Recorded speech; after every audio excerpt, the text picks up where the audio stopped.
Monsieur le Président du Congrès, Monsieur le Premier vice-président du Sénat, représentant le Président du Sénat, Monsieur le Premier ministre, chef du gouvernement, Mesdames et Messieurs les membres du gouvernement, Mesdames et Messieurs les parlementaires, Mesdames et Messieurs les ambassadeurs et chefs de mission diplomatiques et consulaires, mes chers compatriotes, Monsieur le Président du Congrès, mes chers compatriotes, nous célébrons aujourd'hui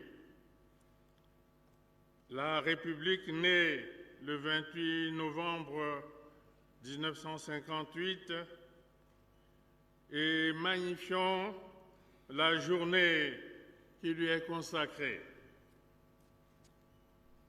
À l'évidence, sur un parcours de 67 ans, de nombreuses victoires ont été engrangées. Des avancées significatives ont été réalisées, dont certaines dans un environnement essentiellement marqué par des épisodes successifs de violence et de déficit de paix. Sans répit, notre pays a traversé de dangereuses zones de turbulence du fait d'insurrections, de soulèvements, d'émeutes, de coups de force, d'hostilités armées. Déjà, moins d'un an après l'institution de la République, l'on assistait en 1959 à des affrontements fratricides dans les rues de Brazzaville suite à un contentieux électoral.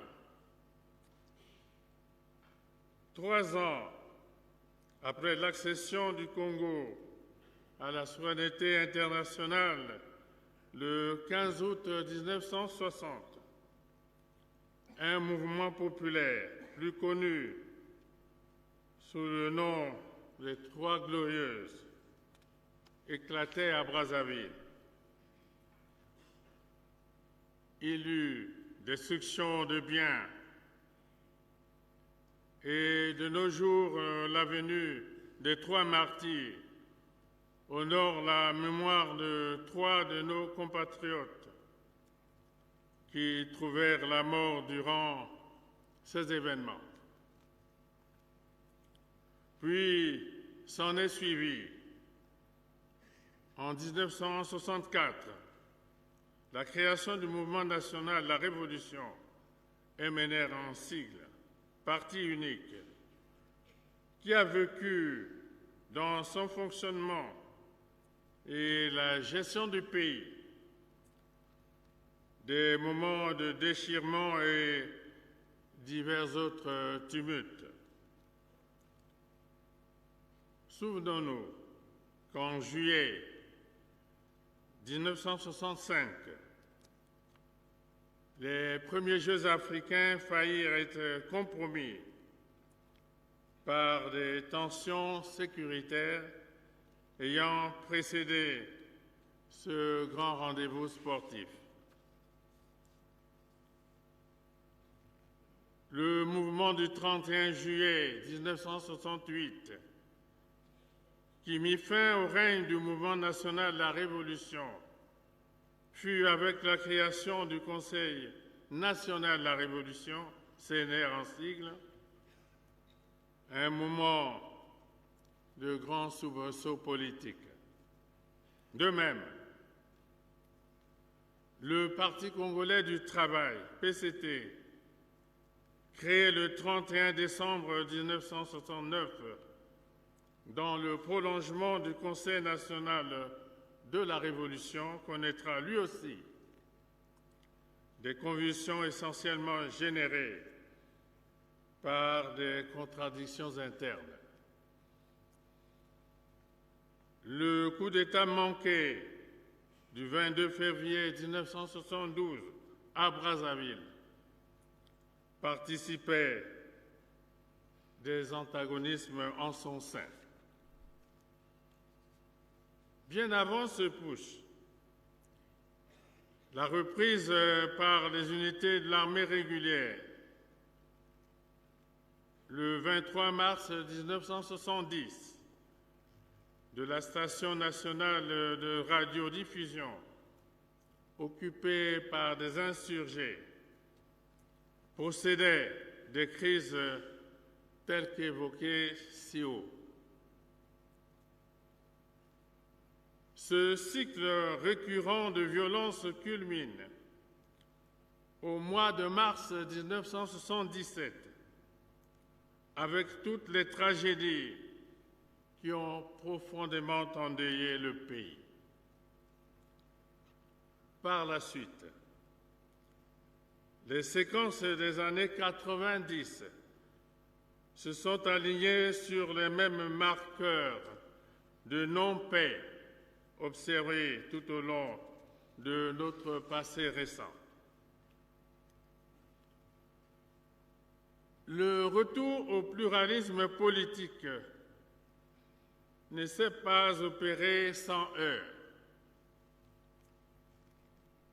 La conférence nationale elle-même a côtoyé les frontières d'une nouvelle confrontation par le déchaînement d'une furie verbale qui tranchait avec les idéaux du bien vivre ensemble, portés par les valeurs de fraternité et de cordialité nécessaires à la cohésion des forces vives de la nation. Les crises sociopolitiques ravageuses des années 1993, 1997, 1998 et 1999 ont écrit avec la plume de la même violence et l'encre rouge du sang les pages les plus tragiques de l'histoire moderne de notre pays. Bref, ce rappel se justifie par la nécessité de transmettre aux jeunes générations les contours de notre passé pour que l'histoire, permanence mémorielle du peuple, ne soit ni méconnue ni falsifiée.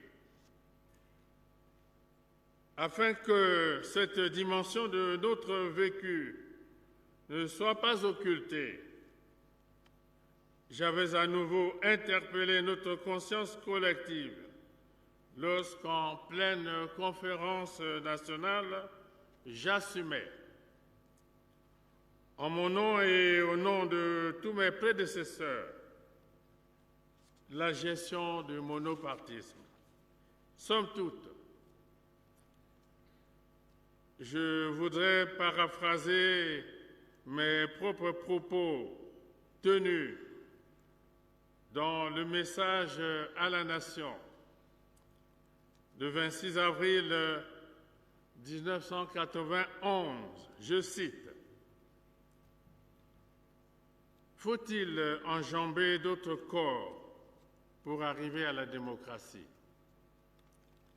Ma réponse est non, bien évidemment.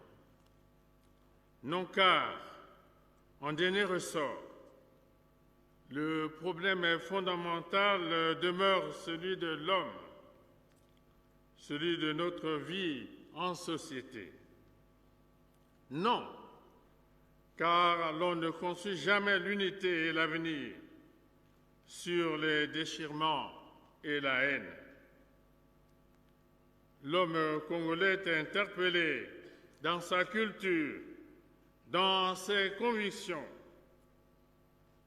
dans son comportement. Il est appelé à se dépasser, à se remettre en cause en fonction d'une éthique de droit et de liberté valable pour toutes et pour tous. Sans quoi, tout ce qu'on dénonce aujourd'hui se répéterait demain. Comme vous, je crois que le système monolithique a ses tares, mais le système pluraliste en lui-même ne saurait rendre les gens vertueux. À l'individu, à chacun d'entre nous, de se transformer pour s'adapter à la démocratie pluraliste dans l'adhésion et le respect du droit. Fin de citation. Bien avant cela, j'ai toujours prôné la paix des cœurs et la tranquillité des esprits pour en faire l'ADN de notre culture politique. Malgré tout, c'est bien au lendemain de cette large concertation nationale dont l'objectif primordial était d'exorciser le pays et les acteurs politiques des démons de la violence que nous avons connu les pires séquences de notre histoire au vu de l'ampleur des pertes en vies humaines jamais enregistrées.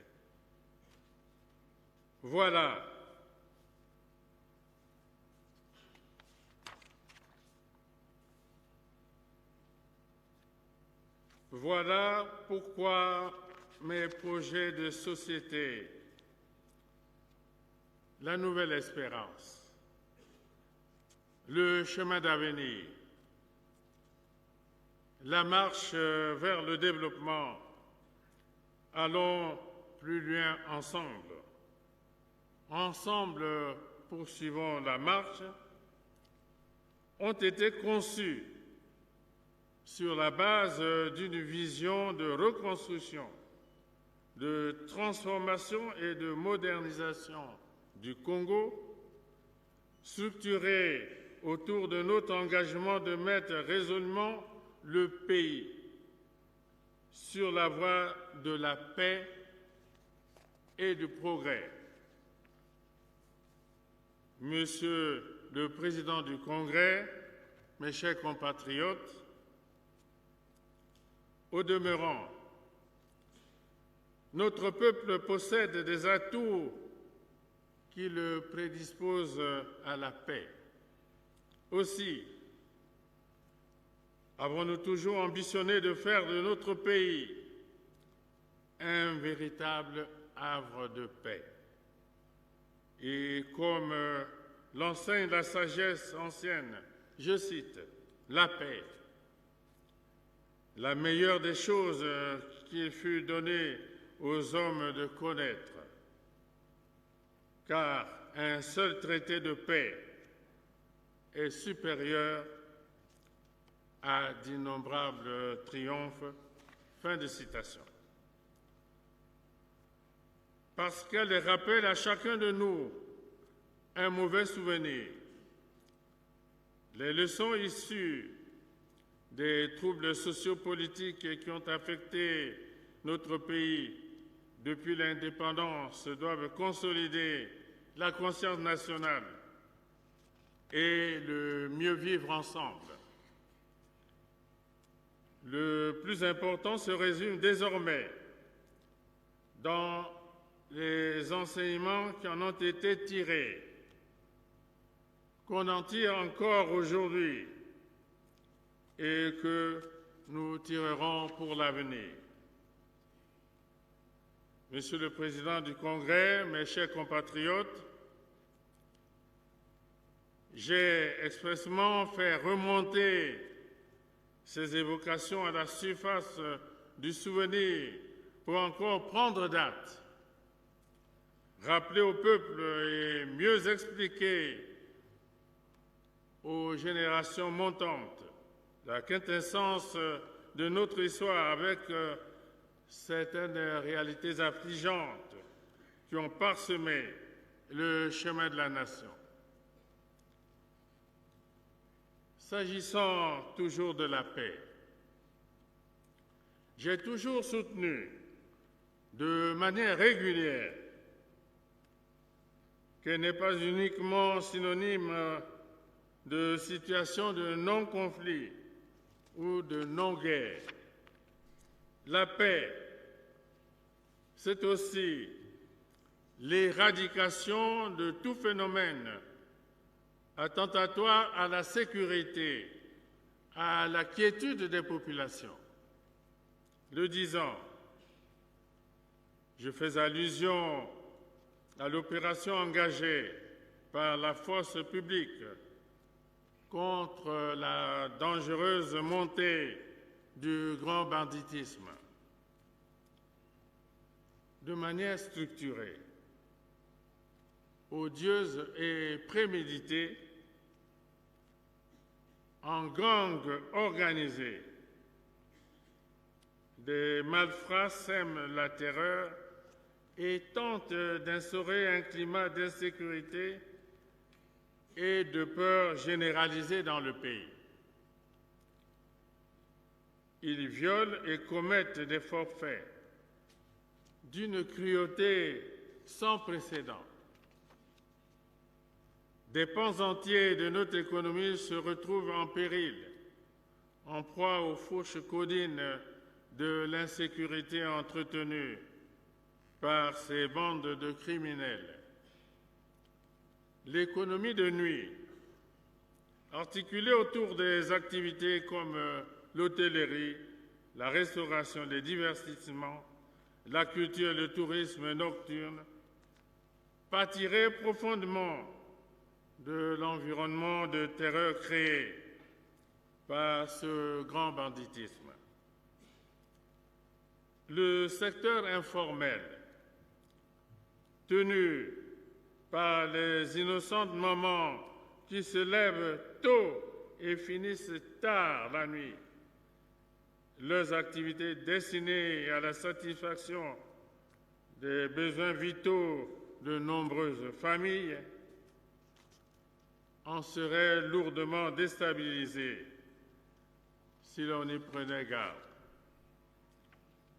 Du fait des incursions régulières de ces escadrons de la mort en milieu scolaire, lieu par excellence de préparation à la vie en société, les écoles, collèges et lycées crouleraient inexorablement sous le poids de cette inhumanité inédite. Une telle situation ne peut que porter atteinte à l'image de notre pays. Face au péril d'instabilité, la puissance publique ne saurait être indéfiniment défiée au risque pour elle de se réduire à l'impuissance publique. Garant de l'intérêt général, l'État protecteur, qui resserre l'étau de ces malfaiteurs, poursuivra leur traque sans relâche. À Brazzaville, devra prédominer la paix des cœurs afin de permettre à notre belle capitale politique de redevenir Brazzaville la verte sous son manteau de verdure. À Brazzaville, disais-je, doit régner la tranquillité des esprits. Tout comme à Pointe-Noire ou Ponton-la-Belle, La beauté ne doit pas être altérée par les rides de l'insécurité. Oui.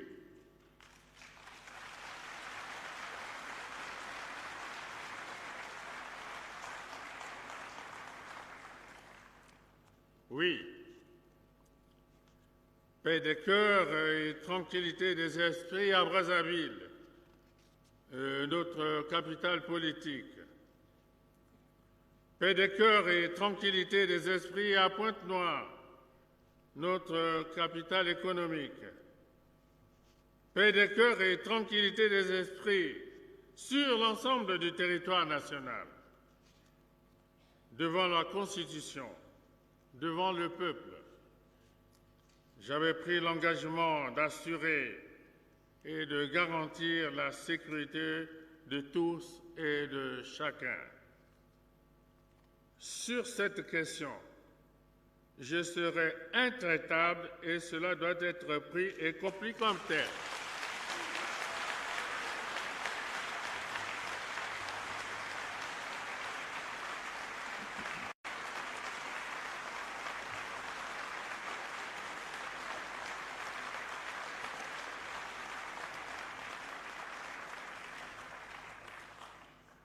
Ensuite,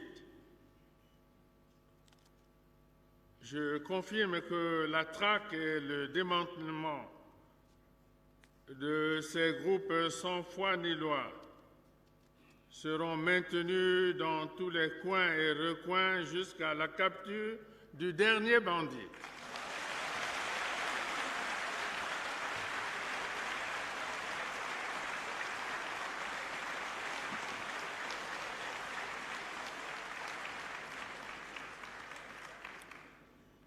C'est pourquoi je demande aux populations d'accompagner résolument les efforts de la force publique dans l'éradication de tous ces criminels invétérés.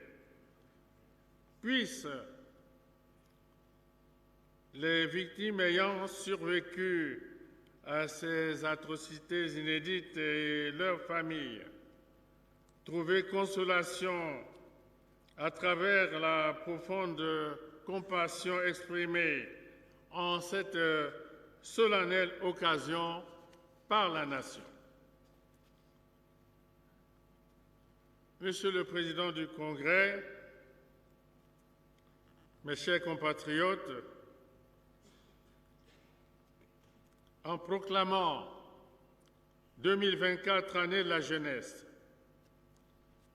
l'ambition n'était point d'apporter pendant cette courte période des solutions à toutes les attentes de la frange la plus nombreuse de notre population.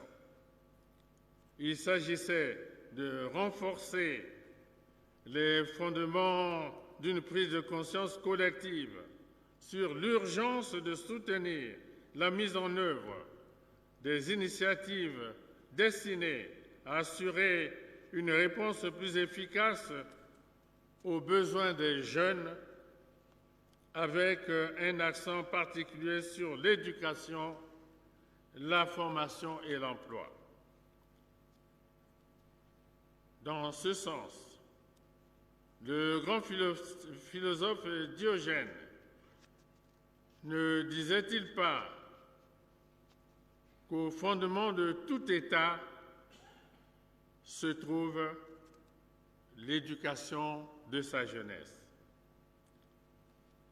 Dans un contexte où le savoir et les connaissances sont propulsés à une très grande vitesse par la science et les nouvelles technologies, notre jeunesse doit se placer sans complexe au niveau des autres jeunes à travers un monde en profonde mutation. Notre jeunesse doit, comme partout ailleurs, s'engager dans des modèles qui représentent le socle de récentes pratiques économiques, sociales et culturelles. C'est pourquoi, dans le prolongement de 2024, année de la jeunesse, et ce malgré la persistance de la crise. Il nous a fallu réaliser de nouvelles acquisitions dans le domaine des infrastructures scolaires. Déjà,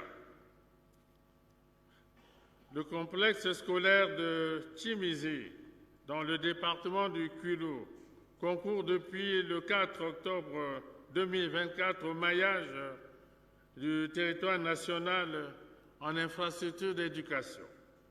De même, le lycée d'enseignement général Antoine Dingaoba d'Oyo offre, depuis le 7 novembre 2024, une capacité d'accueil de 500 élèves. De son côté, le lycée interdépartemental Vindoulou à Pointe-Noire contribue à désengorger d'autres établissements environnants. Plus récemment, le 24 octobre 2025, nous avons inauguré le complexe scolaire Liberté dans l'arrondissement Talangaye de Brazzaville pour une capacité d'accueil de 10 000 élèves, tous cycles confondus.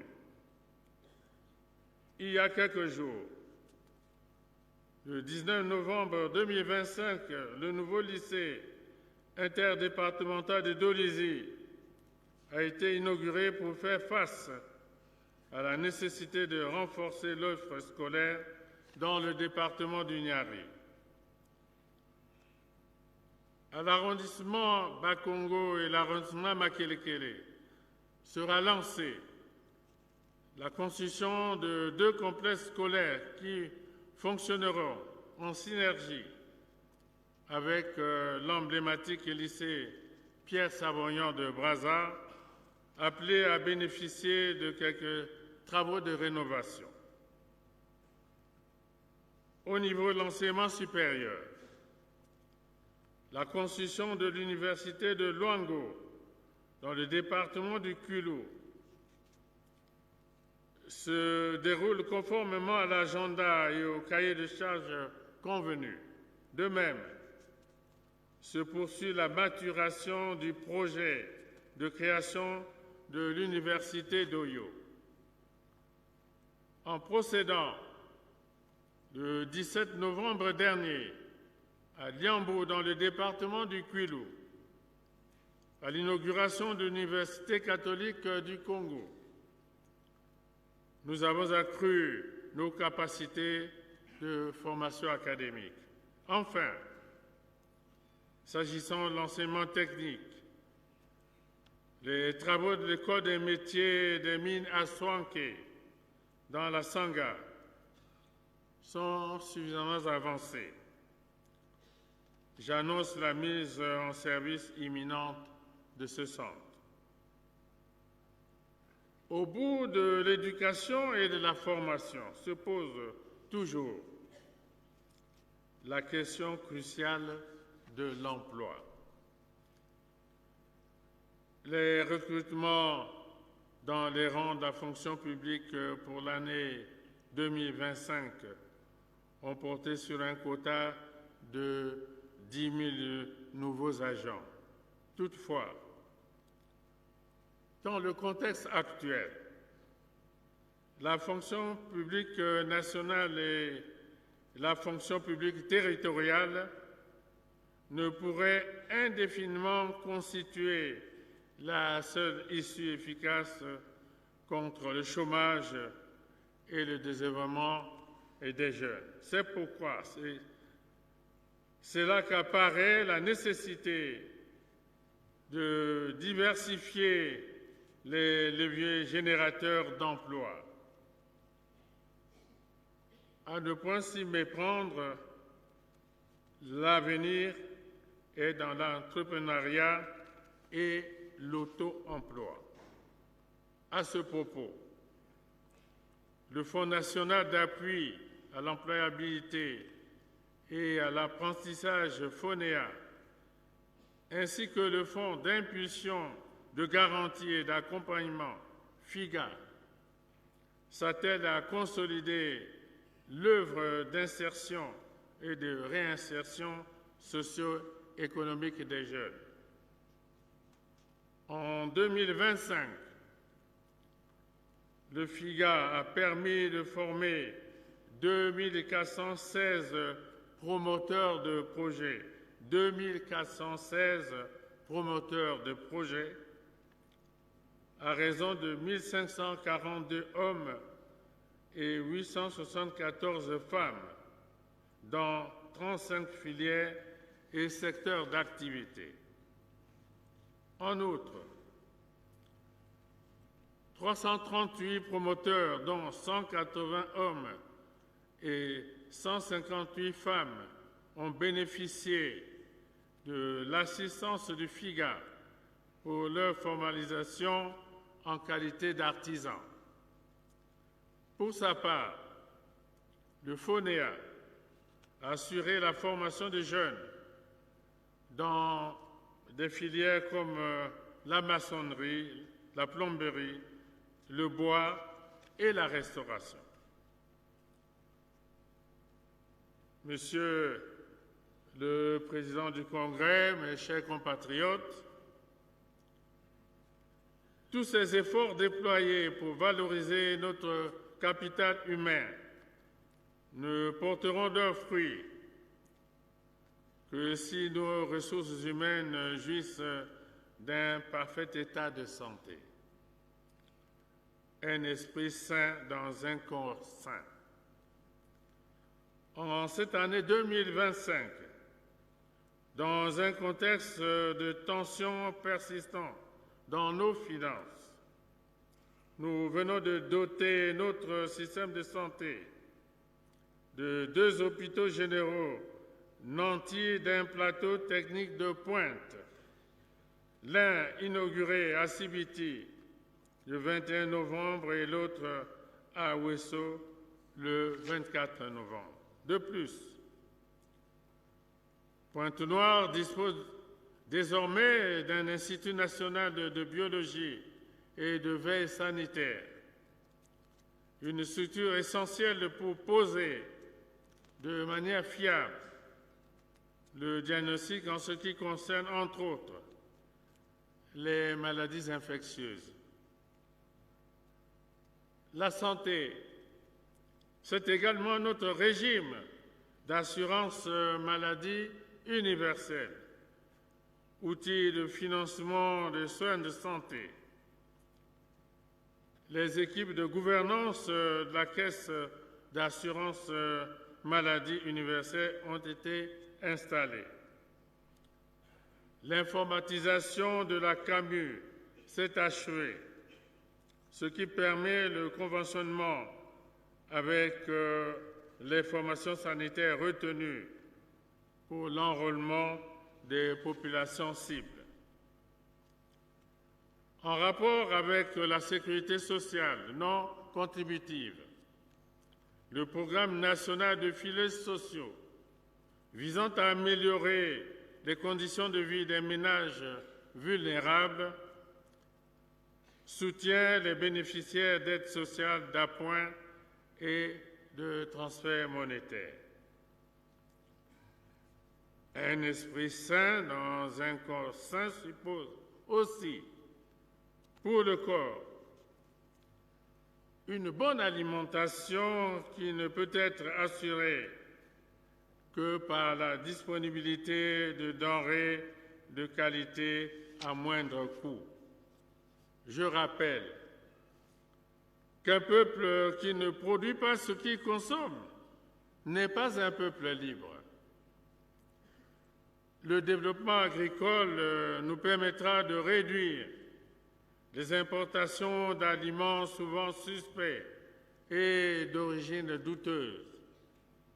C'est pourquoi l'expérience des zones agricoles protégées mérite d'être suivie et poursuivie en vue de ses performances.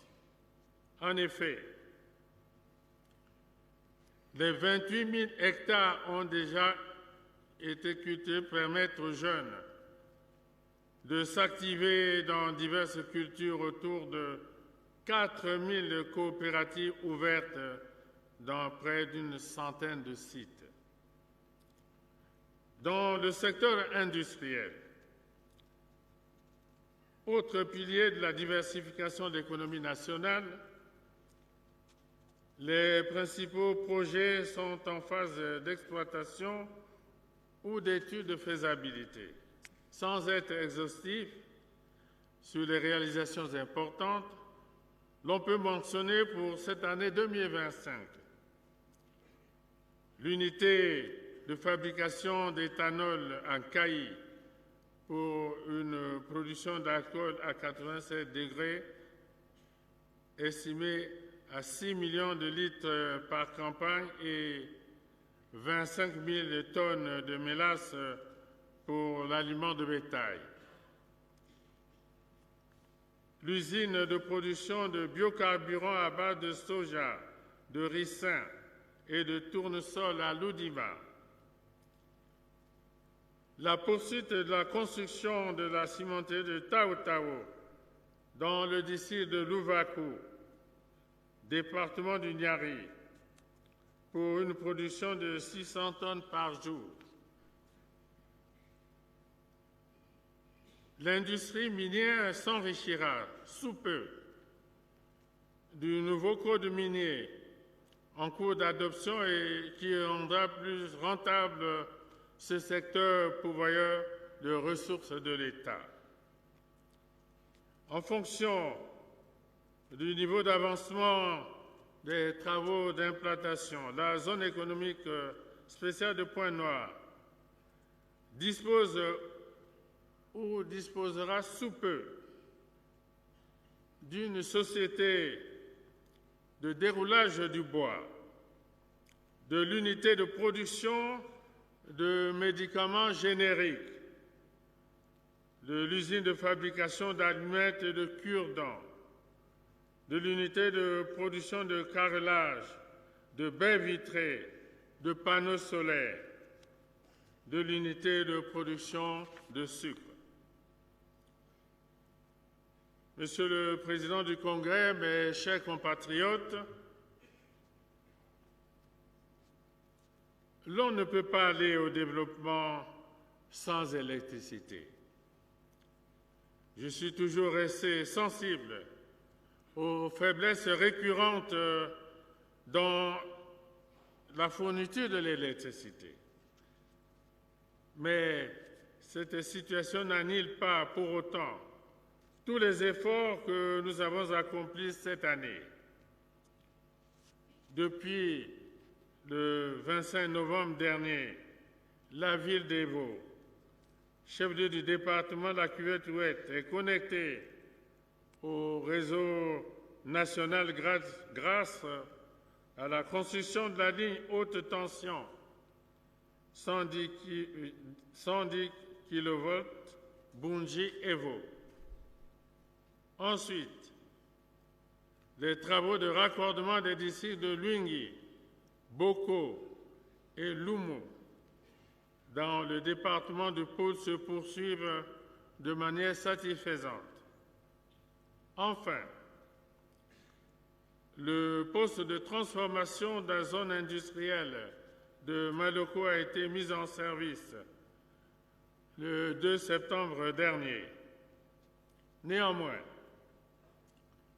le défi majeur pour notre pays demeure la nécessité de renforcer le réseau de transport et de distribution d'électricité, fortement perturbé par la vétusté des installations et l'extension accélérée de nos principales agglomérations du fait de l'exode rural. S'agissant de l'eau potable, je suis de la même manière préoccupé par les insuffisances qui entravent le fonctionnement de ce secteur. À ce jour, des efforts supplémentaires sont nécessaires pour permettre au Congo de disposer de systèmes efficaces d'alimentation en eau potable. En attendant, le déploiement du plan Mattei pour l'Afrique, initié par le gouvernement italien et qui devrait apporter des solutions durables en matière d'approvisionnement en eau potable à Brazzaville, Pointe-Noire et dans d'autres localités du pays, de nouvelles options ont été engagées avec la construction de 10 nouvelles stations à Brazzaville et 5 autres à Pointe-Noire dans le cadre du projet Station eau pratique. Monsieur le Président du Congrès, mes chers compatriotes, nous ne le dirons jamais assez. Le développement ne peut être possible sans infrastructures de communication. Même dans la tempête de la crise, nous avons maintenu le cap de cette vision, comme en témoignent les quelques réalisations ci-après. La réhabilitation de la route nationale numéro 2, tronçon Brazzaville et Tsoalingo, l'aménagement et le bitumage de la route Bundi-Evo que nous venons d'inaugurer le 25 novembre. La poursuite de l'aménagement et du bitumage de la route Ouesso-Pokola avec le pont sur la Sanga. Ici également de citer la poursuite de l'aménagement et du bitumage de la route Dolizy-Kibangu, Nyangandende, frontière du Gabon, avec le pont sur le Niari. Le démarrage sous peu des travaux de construction de pont sur l'Anumbi, en même temps que se poursuivent ceux sur la Libenga et la Motaba. Nous accordons une attention particulière au secteur des hydrocarbures en tant que principal pourvoyeur des recettes de l'État. Dans ce domaine, notre pays est devenu exportateur de gaz liquéfié depuis 2024.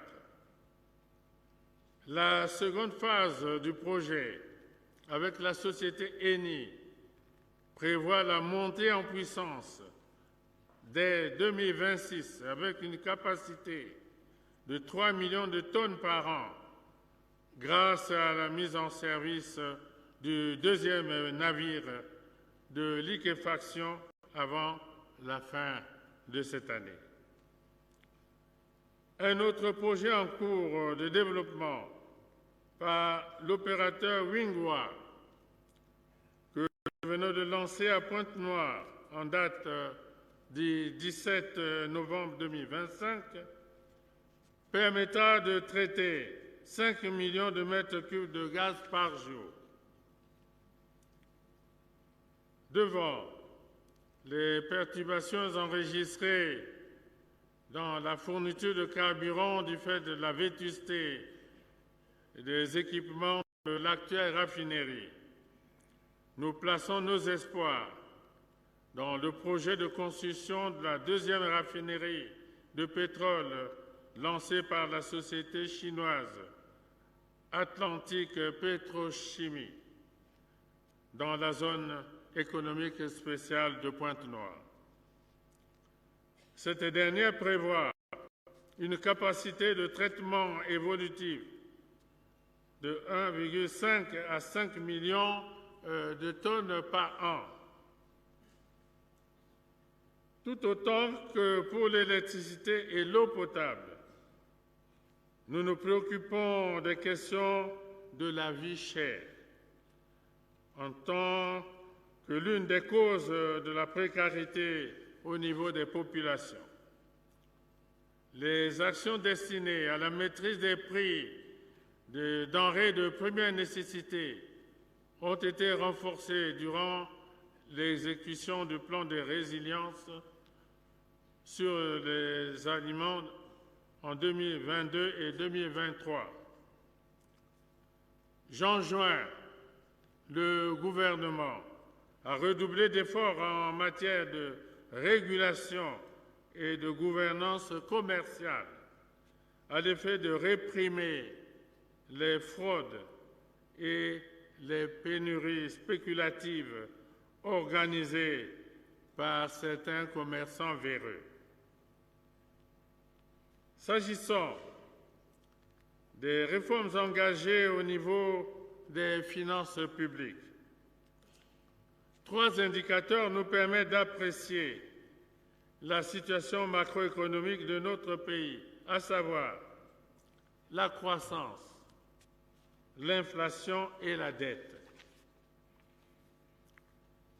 Le taux de croissance projeté en 2026 se situe autour de 3,6%, essentiellement tiré par le secteur hors pétrole. C'est d'autant plus encourageant qu'il s'agit d'une croissance résiliente pour une économie qui se restructure à un rythme lent mais rassurant. L'inflation qui se maintient, il est vrai, à un niveau élevé, a amorcé une décélération au cours de cette période, bien qu'elle reste encore supérieure à la norme communautaire fixée à 3%. La dette, qui reste aussi élevée, se caractérise par une tendance à la baisse, surtout en ce qui concerne la dette extérieure, tant commerciale que multilatérale.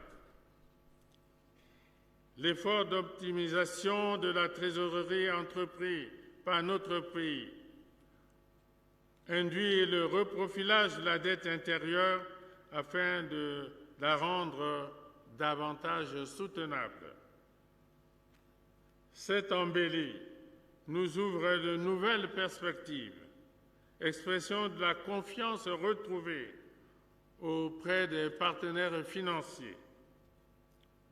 Après plus de 2 décennies d'absence sur les marchés financiers internationaux, le succès de l'eurobond réalisé il y a quelque temps est à inscrire à l'actif du rétablissement de cette crédibilité. Au niveau du secteur bancaire, après son installation à Brazzaville, Pointe-Noire, Ouesso et Oyo, la Banque des États de l'Afrique centrale va se doter d'une succursale à Dolizé. Les travaux de construction vont démarrer après la pose de la première pierre lors de ma dernière tournée dans le Niari. Ce projet permettra la dynamisation de l'activité bancaire dans cette zone. Monsieur le Président du Congrès, mes chers compatriotes, le passé n'a pas autre lieu de refuge que la mémoire. C'est à Luango que la mémoire gardera les tristes souvenirs de l'esclavage, de notre passé qui sera enseigné au présent par le musée de Luango, dont je venais de poser la première pierre lors de mon récent séjour au Kwilu. Il en est de même de la réhabilitation en cours du centre de formation et de recherche en art dramatique CEFRAD, qui contribue à reconstituer, entre autres, le patrimoine mémoriel de notre histoire commune avec la France. Monsieur le Président du Congrès, mes chers compatriotes, aujourd'hui, dans un monde en pleine mutation, il nous incombe de renforcer la coopération à travers la promotion des partenariats stratégiques, gagnant-gagnant, public-privé, pour soutenir la marche vers le développement. En cela, c'est avec honneur que la République du Congo assume la coprésidence du Forum sur la coopération sino-africaine, FOCAC, aux côtés de la République populaire de Chine. Ensuite, la signature de la déclaration commune d'intention relative à l'accord Chine-Afrique sur le partenariat économique avec 0% de droits de douane sur les produits congolais exportés vers la Chine représente une opportunité remarquable pour stimuler la production nationale et la diversification de notre économie. Sur le plan diplomatique, ma participation à la 80e session de l'Assemblée générale des Nations unies m'a permis de mêler la voix du peuple congolais à celle de tous ceux qui luttent pour la paix dans le monde, militent pour une réforme approfondie de l'ONU, pour une gouvernance mondiale plus juste, plus équilibrée. L'Afrique, au regard de son poids démographique et de sa place stratégique dans les missions de maintien de la paix, ne peut plus être longtemps marginalisée. Sa plus grande représentation dans des instances de décision des Nations unies demeure une préoccupation majeure. À la faveur de cette session, j'ai traduit la reconnaissance de la République du Congo à l'ONU suite à l'adoption par l'Assemblée générale de la résolution proclamant la décennie 2027-2036 des Nations unies pour le boisement et le reboisement, une initiative portée par notre pays. Je viens par ailleurs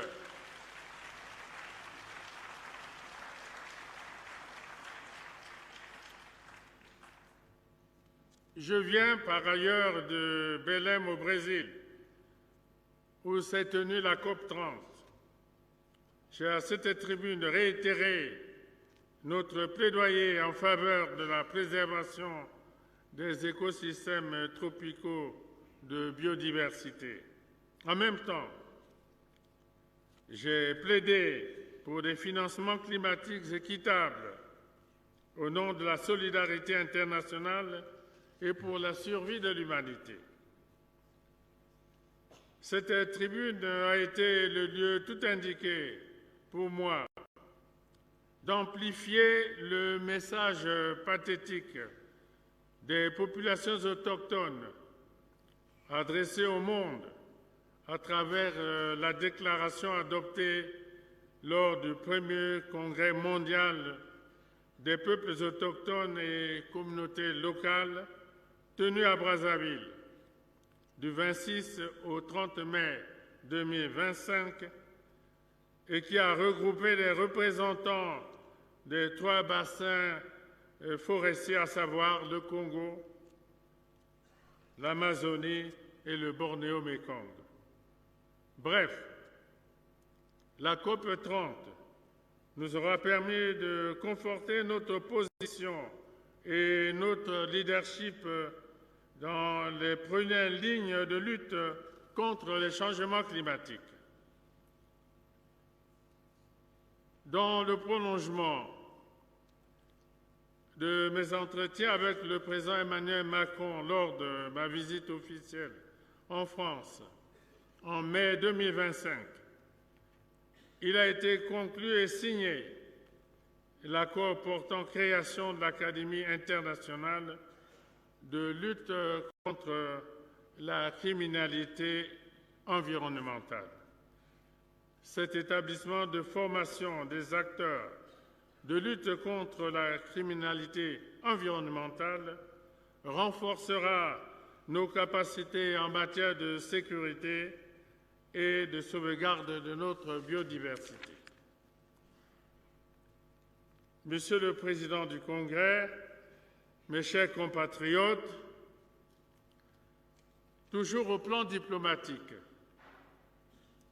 à l'invitation des présidents Vladimir Poutine de la Fédération de Russie et Xi Jinping de la République populaire de Chine, j'ai pris part le 9 mai 2025 à Moscou à la célébration de la grande victoire patriotique et le 3 septembre 2025 à Beijing à la cérémonie marquant le 80e anniversaire de la fin de la guerre de résistance du peuple chinois face à l'agression étrangère et à la chute du fascisme et du nazisme.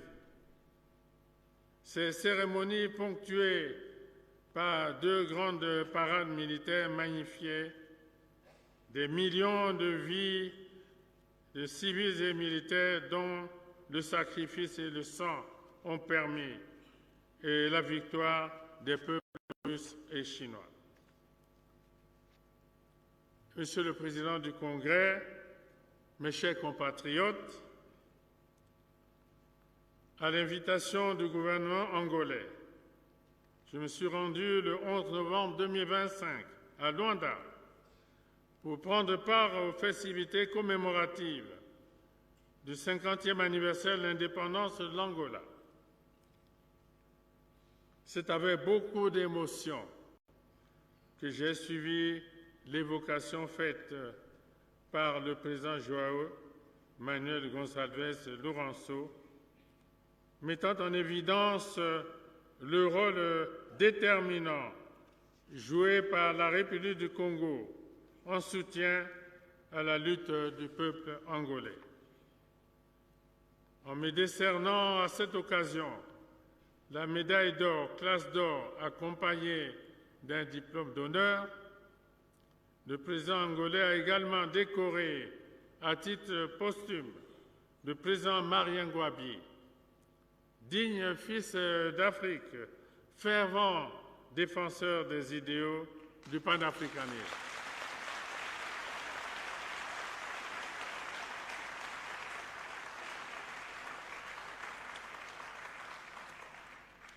Je réitère mes remerciements au gouvernement et au peuple angolais pour ce geste accompli en harmonie avec la vérité historique. Le comité de haut niveau de l'Union africaine sur la Libye, que j'ai l'honneur de présider, continue inlassablement d'assurer sa mission qui, nous l'espérons, conduira la Libye vers la réconciliation des communautés et le retour d'un État stable, souverain et légitime. Je ne saurais terminer ce volet sans féliciter la communauté diplomatique dans notre pays qui est, à l'occasion d'un séjour de travail à Oyo, a participé à mes côtés au planting d'arbres anticipé organisé le 2 novembre 2025 dans cette ville.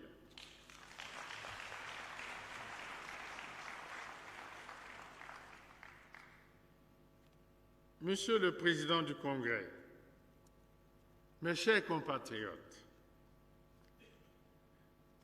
logée au cœur du continent africain,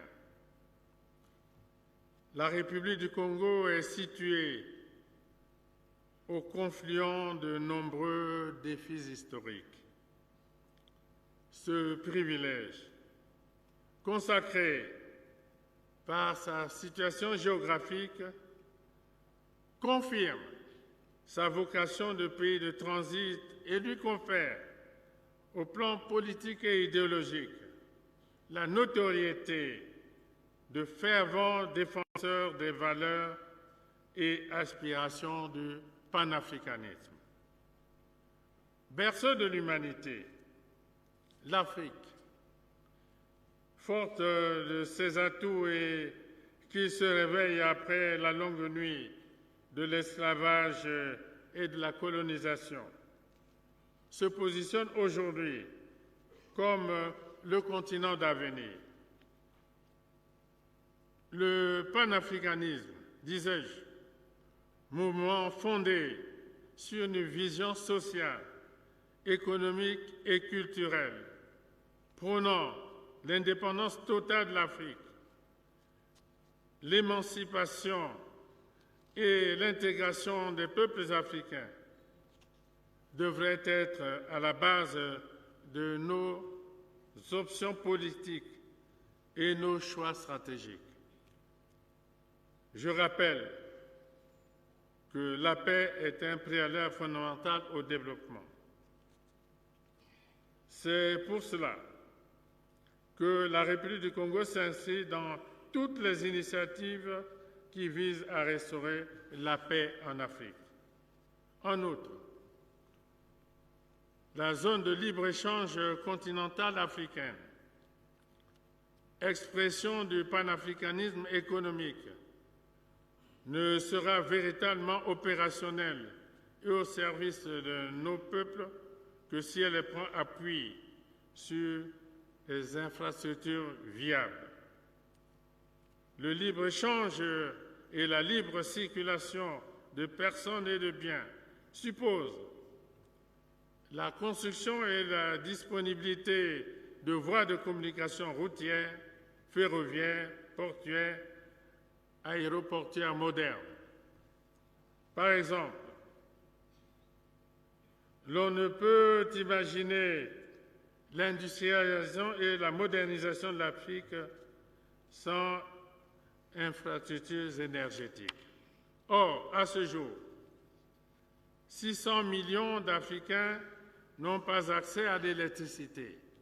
C'est pourquoi nous donnons foi et adhérons à la mission 300, un projet qui a pour objectif de fournir l'électricité à 300 millions d'Africains d'ici 2030, à l'initiative de la Banque mondiale, de la Banque africaine de développement et de quelques donateurs des États-Unis d'Amérique. Le projet du pôle énergétique de l'Afrique centrale offre des perspectives fort remarquables d'intégration de nos pays en matière d'électricité, ce qui constitue une bonne illustration dans ce secteur du panafricanisme. Je témoigne aussi de mon espoir de voir le pont route-rail devenir réalité sur le fleuve Congo entre Brazzaville et Kinshasa.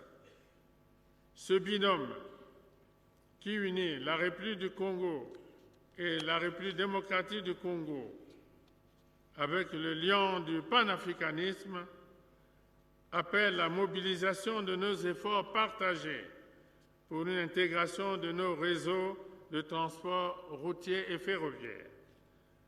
C'est pourquoi, dans la conjugaison assidue et efficace de leurs efforts que nos deux pays ont réussi à porter, dans un élan panafricaniste, la rumba congolaise, sur les fonds baptismaux du patrimoine culturel et immatériel de l'humanité.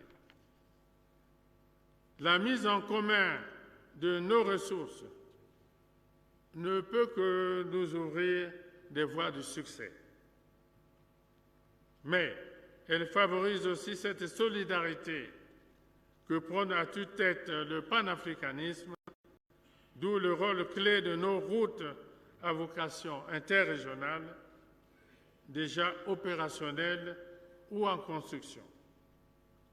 Il en est de même pour le projet d'exploitation minière conjoint du fer de haute qualité du mont Nabemba par la République du Congo et la République du Cameroun, à cheval sur la frontière entre les deux pays, constitue l'expression patente de notre adhésion aux valeurs d'unité et de solidarité.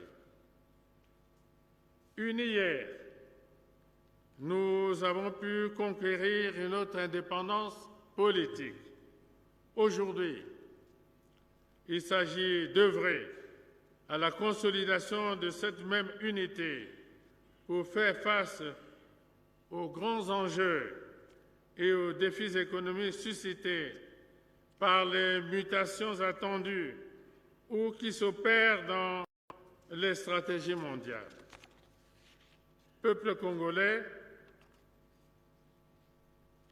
dans un monde qui se décompose par-ci, se recompose par-là, il est plus que jamais impérieux pour nous de donner plus de relief, plus d'épaisseur à notre vocation africaniste. Nous devons porter encore plus haut l'étendard de notre engagement pour l'Afrique.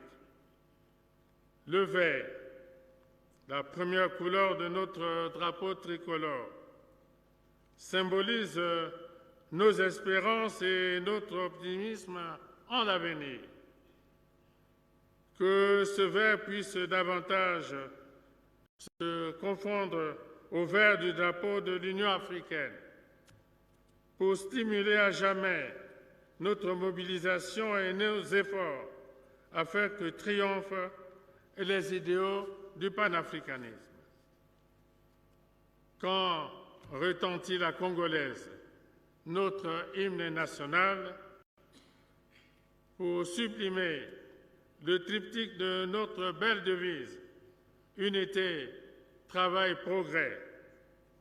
L'écho qui s'élève de nos forêts et de nos savanes doit s'associer à l'africaine, à savoir l'hymne de l'Union africaine, afin d'exalter notre détermination pour une Afrique libre, solidaire et prospère. Vive la République, vive le Congo, vive l'Afrique. Je vous remercie.